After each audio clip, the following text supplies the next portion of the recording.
I think the worst thing for me academically was the busy work. And they're like, no, we understand. But then they'll assign more work to compensate it. And I'm just like, how, like, make it make sense.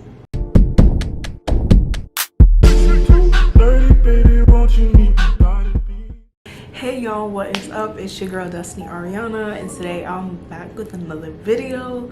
I haven't done one of these in a minute, but we're gonna do a recap of my senior year at Bowdoin online, and we're gonna get into it. But if you've been here before, welcome back, and if you are new, welcome to my college and lifestyle channel, where I not only talk about my college experience, but I talk about my life as a freelance graphic designer and artist. So if you aren't already subscribed and that sounds interesting to you, or you just like the vibe, go ahead and subscribe now. But we're gonna get into what the heck happened this fall. Zoom, remote, COVID, the whole shebang. So if y'all don't know, my name is Destiny, and like I said, I am a senior at Bowdoin College. I'm majoring in Africana Studies, Art History, and Visual Arts. Yes, that's 3, but let me break it down real quick. Africana is separate, and then the Visual Arts and Art History interdisciplinary. I usually start these off just talking about the classes that I took this semester. It's my senior year, and I'm actually doing an honors thesis. So I have my honors, which counts as like an independent study type course, but it's an honors, and an honors carries on for the whole year. So I'll be doing I did my first half in the fall, and I'll be finishing up in the spring. I took a course called Race and Representation in Art, and that was Art History and Africana Studies. I took Women, Gender, Sexuality in Art as well.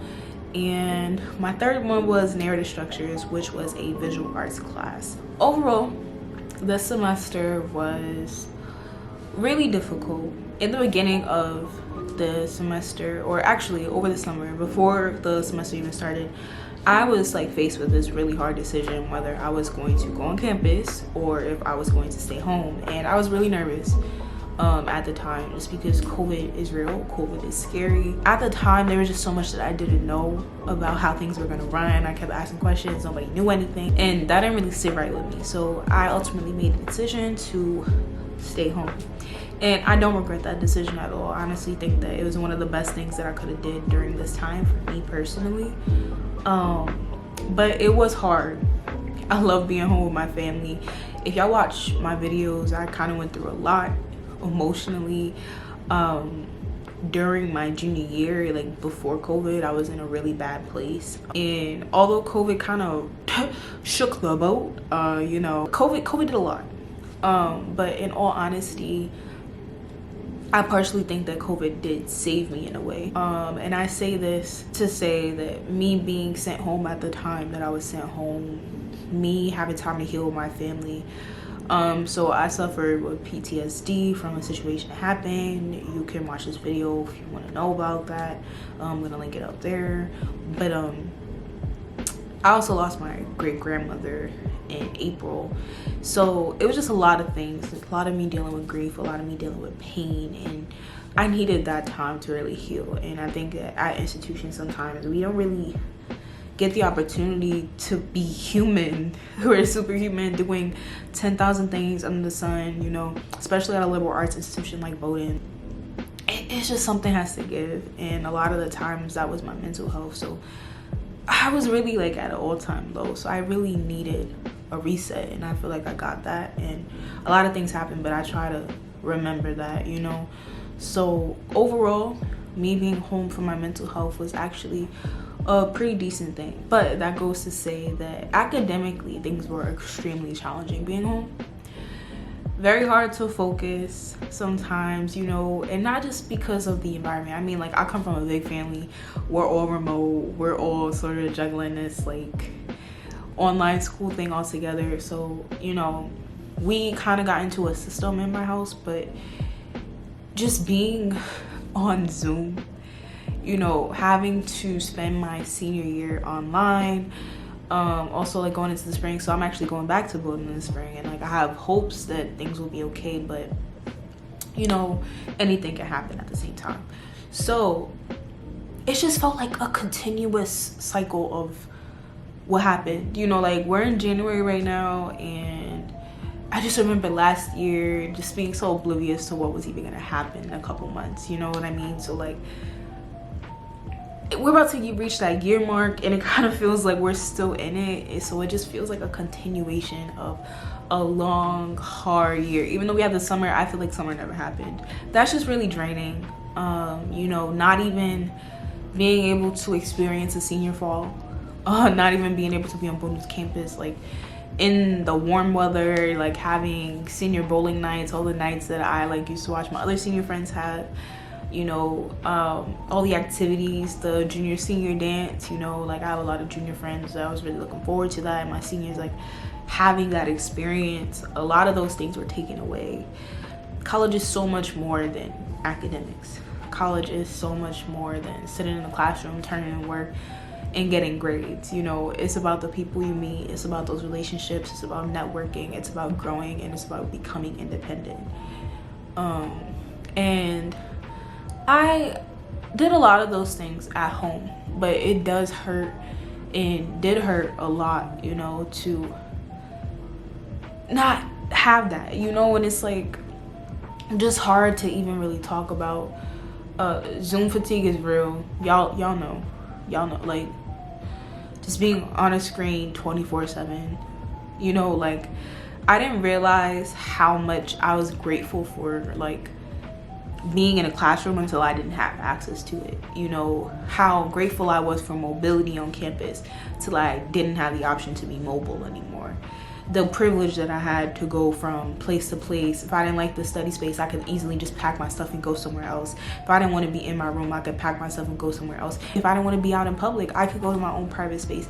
That was a luxury. The mobility was a luxury. So it made me, you know, not want to take certain things like that for granted. It made me appreciate what I did have. But it took a toll.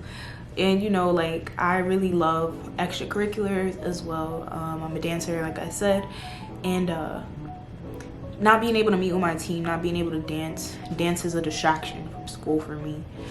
So not really having that opportunity to dance and then go back to the grind, but then see my girls and like we dancing and we're vibing and we're having a great time. Like not being able to have that. Like we had a couple Zoom meetings throughout the year, but you know, like that's definitely still not the same, that personal and physical interaction, and like bodies dancing in the same space. Like Zoom cannot replicate that. Like you can have fun on Zoom, but that physicality in dance is, y'all know what I'm talking about. And then one of the other biggest changes, not only Zoom, but y'all know I'm an artist, and it was kind of difficult, you know, not being able to be with other students in the classroom and creating art without having a professor be with me, you know, and like kind of guide me through. But I'm gonna say this, I was actually granted with an amazing opportunity because I do research and Bowdoin has a lot of funding opportunities and things like that. I was able to get funding from fellowships and research and things like that, and also saving money over the summer from my research that I've done to be able to rent out a studio space, because that was something that I knew I needed. I'm working on my honors project and I'm making art in classes, so I'm just producing, like making a lot of art. I needed space to accommodate for as much as I was creating, you know what I mean? So that's what I did. And even though I had a hard time, you know, in my visual arts class, not really having that structure that I was used to, I noticed a lot of growth that I don't think I would have witnessed if I was at Bowdoin. It's like I was put to the test to see what I can do. I didn't think that would happen until like after graduation. The freedom of picking what projects I wanted to do, like I had a little taste of that, you know, in the spring of 2020, like before COVID or whatever. But to get assignments and like not literally have a teacher on my back, not having to really like sit there and work and have other people always looking at me like I'm in the studio, I'm in my zone, like I'm working, I'm doing all this stuff by myself. And it told me the practice of what I'm gonna experience after college, you know, like that independent studio work, the artistry that's gonna happen when I'm out of Bowdoin. And I did not think I would be in the place that I am in now. Like I have grown so much. I push myself, I notice my mistakes, I know what I want to create, I know when to accept feedback, but then I know how to stand my ground. Like I did not realize I had all of these traits, all these qualities and skills until this year, you know. So even after the semester is over, you know, pressure was applied and a lot of things weren't the same. But you know, I am one of those people that still try to find the good in situations, because I literally, like, I dwell in, you know, negative energy. A lot of times when I let those negative thoughts consume me, I'll stay in a dark place for a long time. So a lot of what I've been trying to do, you know, is thinking like, yo, like, Destiny, you created masterpieces this semester. Just trying to push myself and encourage myself, even though things are hard, finding those small moments to be grateful for. Because if COVID told me anything, it's just to be grateful for every day. Be grateful for everyone in your life when they're in your life, because tomorrow's not promised for anyone. Anything can happen. Literally anything can happen. And I think that I was always moving so fast. I was always focused on my future. I was always so worried about who I was gonna be, not who I am today. You know what I mean? Just so concerned with like life after college, instead of really enjoying my college experience as much as I could. I miss Bowdoin a lot. Y'all know me, like, I've been making videos of my college experience since I got there.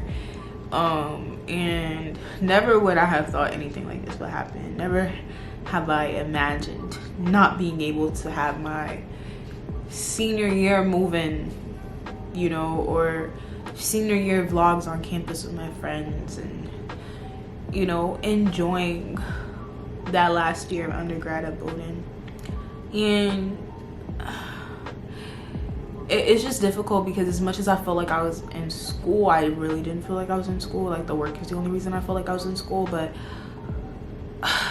it's just really hard to explain. I did pretty well, you know, in terms of my work, just because I had to go hard. Because listen, like, I have a GPA to rise.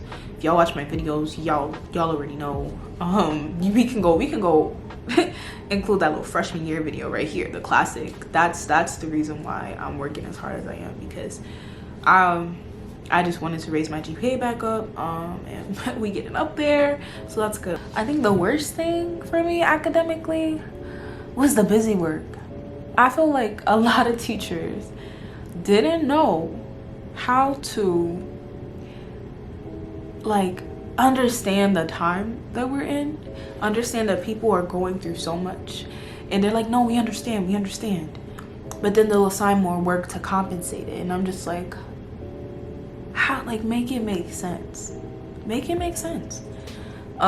it wasn't making sense to me, and it still doesn't make sense to me.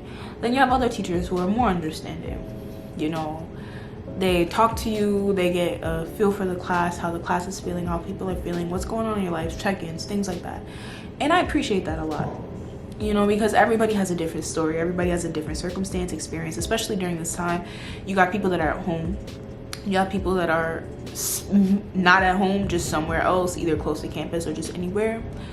And then you have people who are on campus, and it's just a lot of individual experiences that you can't just like, you can't generalize a class that's like structured like that, especially during this time, you know what I mean? So those check-ins important, and I'm glad that some teachers did that. Always tired. There were a lot of times where I just didn't want to get on the computer anymore. Like, I'm telling y'all, the screen time is ridiculous. Being on your screen from when you wake up, like, even I don't even like going on my phone to scroll anymore, because it's just like so many screens. Like, I really just noticed myself going outside to just breathe and just see something different, because I'm just so tired. Like, Bowdoin gave us iPads this semester. Sometimes that helps as well, but it's just like screen, the phone, the iPad, the computer. Like, it's just screen all the time, and it's just so exhausting and tiring to my eyes. And like, I haven't really figured out how to fix that, so I don't really know. I'm still figuring it out. If you got any tips, let me know in the comments below, please. I can say socially, this semester has been definitely very challenging for me.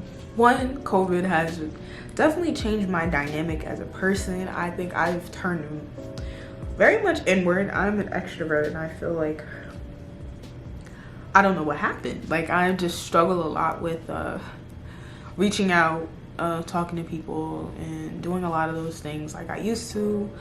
I like really can't put it into words. I just know that that's how things have been. I haven't really talked to a lot of people at Bowdoin outside of people that are like close friends or people that are in my classes, you know what I mean? And that's all the communication I really get.